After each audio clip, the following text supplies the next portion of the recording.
Hello दोस्तों, आप सबका स्वागत है हमारे इस YouTube चैनल काजल सिंह क्लासेस में। तो आज हम लोग पढ़ने वाले हैं साधारण ब्याज। देखिए, साधारण ब्याज यानी कि ब्याज के ऊपर इस पे चर्चा होगा। आप लोग गांव में ब्याज पे पैसा लेते होंगे या फिर देते होंगे, तो उसको कैसे निकालना होता है। कुछ लोग गांव में कुछ पैसे ले लेते, जैसे 1,000 हो गया, 2,000, 5,000, 10,000 और कुछ टाइम के लिए लेते हैं, जैसे 1 साल, 2 साल, 5 साल या फिर कुछ महीने के लिए लेते हैं। और उस पर बात किया जाए तो गांव में 5 रुपये सैकड़ा, 4 रुपये सैकड़ा, 3 रुपये सैकड़ा इस तरह से दिया जाता है ब्याज पे पैसा। इसी को हम आज इस वीडियो में देखने वाले हैं। तो चलिए एक एग्जाम्पल से आपको समझाते हैं। जैसे आप मान लेते हैं कि 500 रुपया लेते हैं ब्याज पे, 500 रुपया आप ब्याज पे ले लिए। और समय का बात करें तो 1 साल, 2 साल किसी भी समय के लिए आप लोग ले लेते हैं। तो यहाँ पे हम मान लेते हैं कि 2 साल के लिए ले लिए। और ये कैसे दिया, मान लेते हैं कि 5 रुपये सैकड़ा दिया। 5 रुपये सैकड़ा कहने का मतलब क्या हुआ कि 100 रुपये पर 5 रुपये आपका ब्याज लगेगा 1 महीने का। गांव में ऐसे ही होता है, 5 रुपये सैकड़ा या 4 रुपये सैकड़ा दिया जाता है। आप एक समझ लीजिए, उसके बाद अगला आप खुद ही निकाल लीजिएगा, और नहीं निकलेगा तो हम उस पर भी बता देंगे।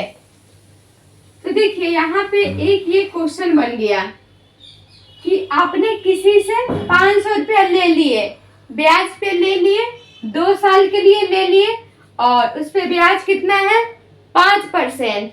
5% कहने का मतलब क्या हुआ कि 100 रुपये पर 100 रुपया पर 5 रुपया ब्याज लगेगा। और ये कितना दिन का है, 5 रुपया ब्याज 1 मंथ का है, 1 महीने में 5 रुपया लग रहा है। तो अगर यहाँ पे ये 1 महीने का है, अगर हम 1 साल का निकालेंगे तो क्या करना होगा, 1 साल में कितना महीना होता है, 1 साल में कितना महीना होता है, 12 महीना होता है। तो ये 100 रुपया पर 5 रुपया ब्याज है, तो 500 रुपया पर कितना ब्याज हो जाएगा, 500 रुपया। तो देखिए 100 रुपया पर 5 रुपया ब्याज है, तो 100 से 500 हुआ है, यानी 100 में 5 से गुना करेंगे तो 500 हो जाएगा। तो इधर भी 5 से गुना कर सकते हैं, 5 से गुना करेंगे तो कितना हो जाएगा, 25 रुपये ब्याज हो जाएगा। और ये कितना दिन का हो गया, ये ब्याज कितना दिन का है, 1 महीने का। 1 महीने का 5 रुपया है 100 पर, 500 रुपया पर 25 रुपया हो जाएगा 1 महीने का। अगर 12 महीने का 1 साल का निकालना होगा तो इसमें हम 12 से गुना कर देंगे, गुना करेंगे तो कितना आ जाएगा, 25 दहाई के 250, 25 गुना 50 यानी 300 आ जाएगा। 300 रुपया, जो 500 रुपया है ना, इस पे 1 साल में 300 ब्याज हुआ। तो 2 साल का निकालना है तो 2 से गुना कर देंगे, 2 से गुना करेंगे तो 600 रुपया हो जाएगा। यानी कि जो 500 रुपया है, इस पे 2 साल में ब्याज कितना हो गया, 600 रुपया। और हम कितना पैसा लिए थे, 500 रुपया लिए थे और 600 ब्याज हो गया। यानी कि 2 साल बाद कितना पैसा वापस करना होगा, 1100 रुपया।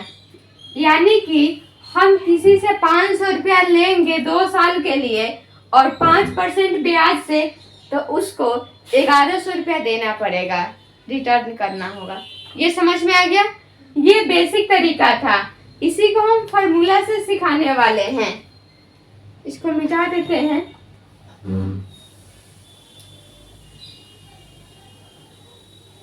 यही क्वेश्चन हम रहने देते हैं।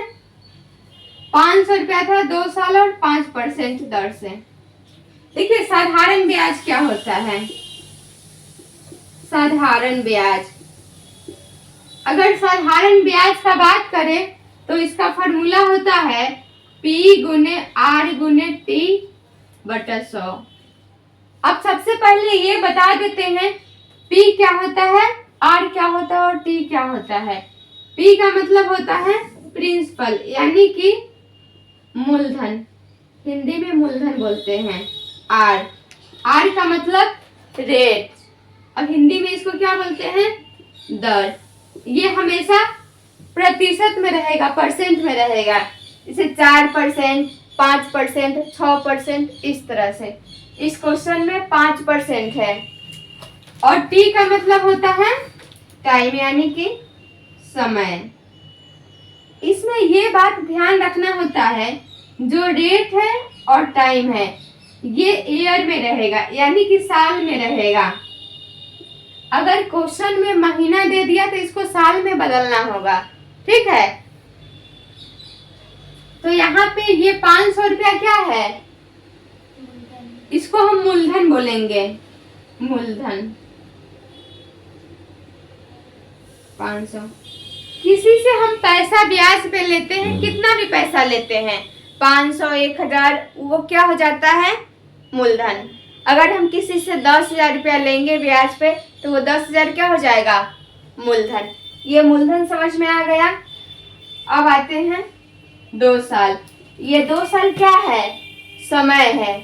2 साल, 5 साल, 10 साल, 1 महीना, ये सब समय है। तो यहाँ पे समय कितना दिया है, समय कितना है, 2 साल है।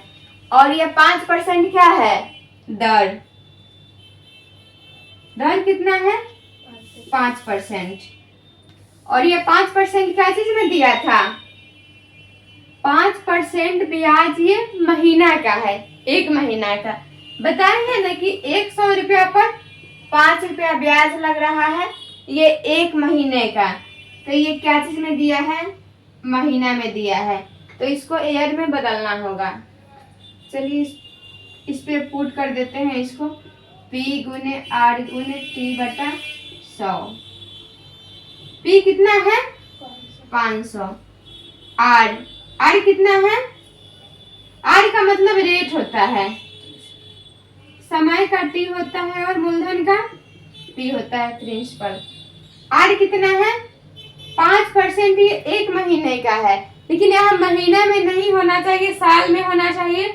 तो इसमें हम 12 से गुना कर देंगे तो ये साल में आ जाएगा, क्योंकि 1 महीने में क्या होता है, 1 साल। 1 साल में 12 महीना होता है। तो इसमें हम 12 से गुना कर देंगे तो 12 बचे 60।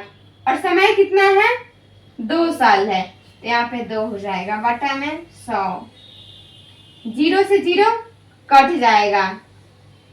यहाँ पे 5 गुने 60 गुने 2 बटा, ये तो कट गया, नीचे में कुछ नहीं है।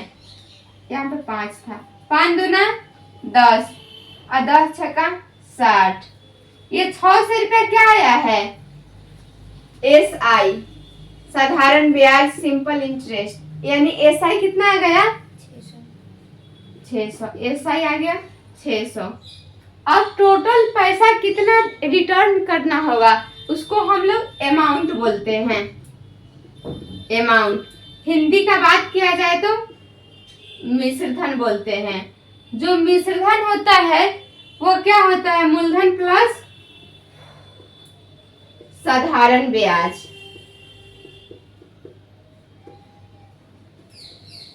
इससे पहले बिना फॉर्मूला का भी बताए हैं कि कितना पैसा रिटर्न करना होगा। जितना पैसा हम लिए थे, कितना पैसा लिए थे, 500, और 2 साल में ब्याज कितना आया है, 600। तो ब्याज को हम क्या बोलते हैं, साधारण ब्याज। तो ये 1100 रुपया हो गया। तो ये समझ में आ गया। इसी तरह अगर 4% की दर से देगा तो यहाँ पे 4% का निकाल लेंगे, और समय यहाँ पे 2 साल है, 3 साल या कुछ भी दे देगा तो फिर 2 की जगह पे क्या रखेंगे, 2 की जगह अगर 3 साल देगा तो 3 रखेंगे। तो आप लोग कमेंट करके बताइएगा, 2 साल की जगह अगर यहाँ पे 5 साल रहेगा तो इसका आंसर क्या होगा, आप लोग कमेंट बॉक्स में कमेंट कीजिएगा इसका आंसर क्या होगा।